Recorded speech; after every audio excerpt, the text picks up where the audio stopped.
کہا اینما نحن من هذه الجزئیہ، ہم لوگوں کو یہ جزیہ کیوں نہیں معلوم ہو سکا، ہم لوگ اس عبارت تک کیوں نہیں پہنچ سکے، آپ اتنی آسانی سے پہنچ گئے، ہم لوگوں کو پتہ ہی نہیں چل سکا۔ تو اعلیٰ حضرت نے جو علمی کارنامے وہاں پہ انجام دیے، اہل سنت کے عقیدوں کا جو دفاع کیا، وہاں کے علماء نے جو اعلیٰ حضرت سے علم حدیث کی سندیں لی، ان ساری چیزوں کو تفصیل سے مفتی اعظم ہند نے لکھا ہے۔ مگر عمرہ کتنا کیا، قرآن کتنا پڑھا، یہ باتیں کہیں نہیں لکھی ہیں۔ اس سے علماء فرماتے ہیں کہ آدمی کو اپنا عمل خیر چھپانا چاہیے، کیونکہ کسی بھی عمل خیر کو جتنا ظاہر کیجئے گا، اس عمل خیر کی برکت اتنی کم ہوتی چلی جاتی ہے۔ یہ واقعہ لکھا ہے مفتی اعظم ہند نے کہ ایک روز بارش ہونے لگی، ایک روز بارش ہونے لگی، جیسے ہی خبر ملی کہ بارش ہو رہی ہے، چل پڑے اعلیٰ حضرت طواف کرنے۔ الحمدللہ ہمارے سلیمان صاحب نے بھی بھیگتے ہوئے ایک دن طواف کیا ہے، الحمدللہ۔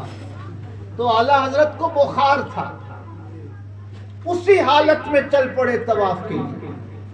جب طواف سے لوٹے تو وہاں کے علماء نے کہا کہ حضور آپ نے یہ خطرہ کیوں مول لیا، کہیں بخار اور تیز ہو جائے، طبیعت اور ناساز ہو جائے تو کیا ہوگا؟ تو اعلیٰ حضرت نے فرمایا کہ میں نے حدیث پڑھی ہے کہ جو بھیگتے ہوئے خانہ کعبہ کا طواف کرتا ہے، گویا وہ اللہ کی رحمتوں کی بارش میں نہایا کرتا ہے۔ تو میں نے سوچا کہ موقع غنیمت ہے، یہ فضیلت حاصل کر لی جائے۔ تو وہاں کے علماء نے کہا کہ وہ حدیث تو سند کے اعتبار سے کمزور ہے، ایک ضعیف حدیث پر عمل کرنے کے لیے آپ نے اتنا بڑا خطرہ مول لیا۔ تو اعلیٰ حضرت نے بڑا پیارا جواب دیا، حدیث سند کے اعتبار سے بھلے سے کمزور ہو، مگر اللہ کی رحمت سے توقع بہت قوی ہے۔ اللہ کی رحمت سے توقع بہت قوی ہے، اس لیے میں نے بھیگتے ہوئے طواف کیا تاکہ یہ فضیلت مجھے حاصل ہو جائے۔ خیر الحمدللہ، میں یہ عرض کرنا چاہتا ہوں کہ اعلیٰ حضرت کے بہت سارے کارنامے لکھے، مگر حج کی تفصیل کہیں نہیں لکھی، حج کی تفصیل کہیں نہیں لکھی۔ اس لیے میں اپنے بھائیوں سے ہمیشہ کہتا ہوں، جب بھی ہمارا کوئی عزیز، کوئی بھائی وہاں سے لوٹ کر آتا ہے تو میں کہتا ہوں کہ یہ مت کہیے گا کہ 10 عمرہ کیا اور 15 طواف کیا اور 25 بار قرآن ختم کیا۔ کر نیکی دریا میں ڈال، نیکی کرو اور دریا میں ڈال کے بھول جاؤ۔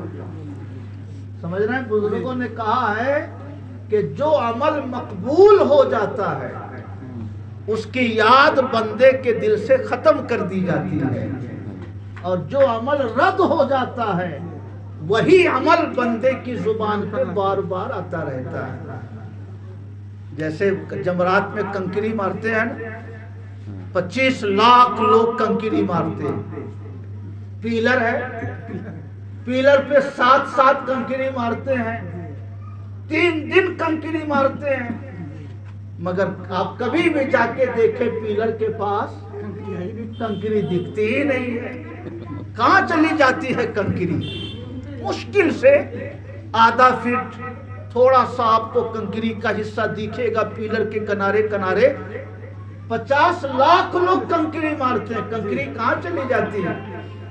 تو آقا نے فرمایا ہے کہ جس کی کنکری اللہ تعالیٰ قبول فرما لیتا ہے اس کنکری کو فرشتے اٹھا لیا کرتے ہیں۔ سبحان اللہ، جس کنکری کو اللہ تعالیٰ قبول فرما لیتا ہے وہ کنکری اٹھا لی جاتی ہے۔